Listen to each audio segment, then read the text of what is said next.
Hindi pwede. Kailangan mo bakit muna bago gumising. Mahirap man naman mabugbog ng ganito, sir. Yo, what's up mga kaloko? Kung may hindi magandang nararamdaman tayo dito sa motor na to.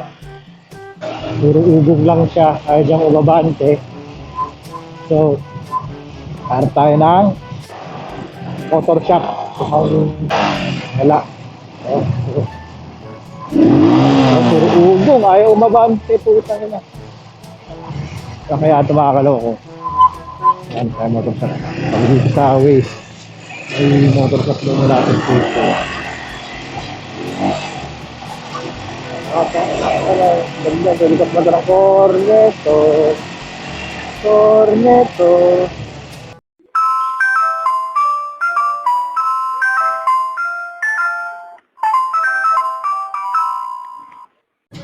Corneto, yun. Mukhang dito, mukhang okay tayo dito magpagawa. Try natin dito mga kaloko. Try natin dito mga kaloko.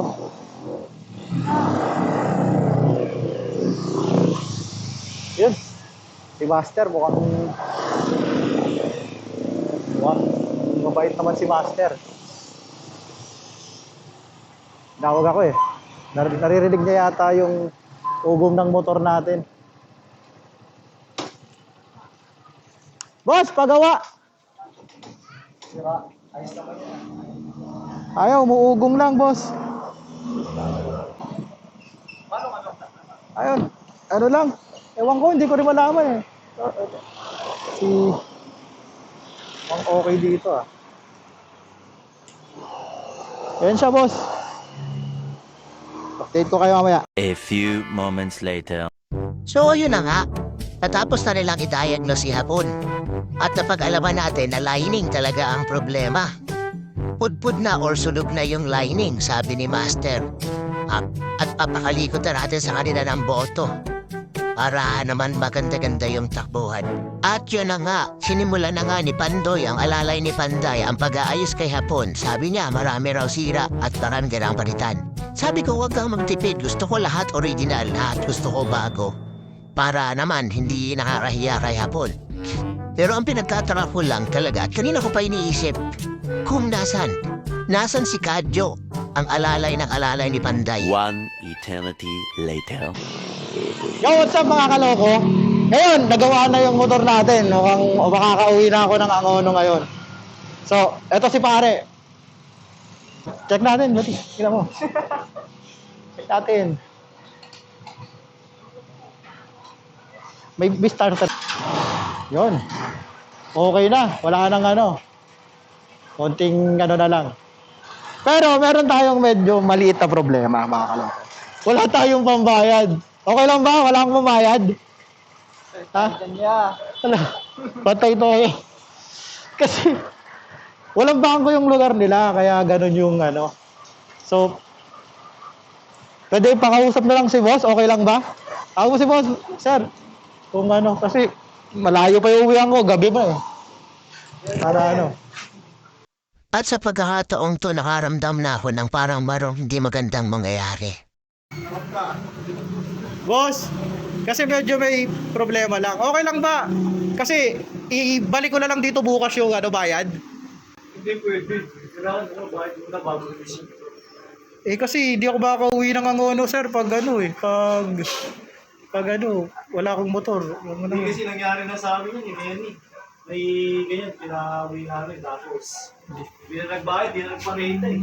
Naku, mahirap man naman mabugbog ng ganito, sir. Iwan mo na lang yung ano, iwan mo na lang yung motor, tapos balikan mo na lang bukas. Paano ako makakauwi niyan, sir? Kasi yung hirap ng pag hindi ako nakauwi. Hindi, ganito na lang. Wala ka pa talagang pambayad? Wala, sir eh. Ano na lang?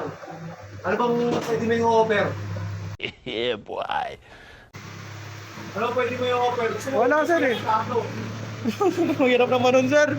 Sir, Oo, marami akong gasan dito. tangin na bayad sa motor, hugas plato. Oo, pwede ka na makauwi, basta hugas ka ng plato. Pwede na yun. Sir, teka. Pag-isipan ko, sir. Sandali. Ang galing! Ang galing! Sambulbos! Kangway, dito tayo. Ay nugasan, rasa mo. Labo ngayon, rasa mo. Sapo, bayad. Rasa mo. Mapanood, alam mo pa ba na ako pambayad?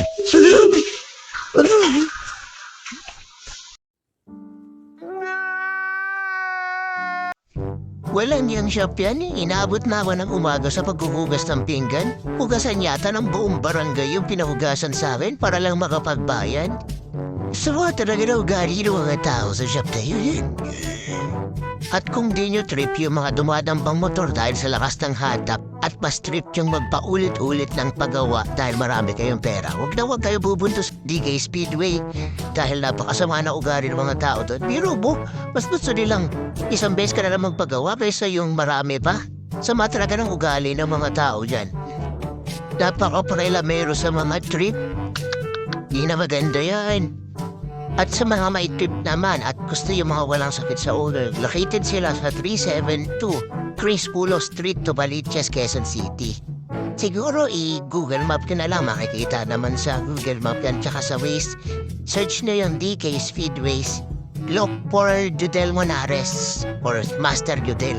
Ipa-flash ko sa screen yung number niya para sa mga contact infos na gustong mag-inquire kung kailan or papaschedule. Isa lang wala sabi ko sa shop na yan, napakagaling niya talaga. So yun, peace!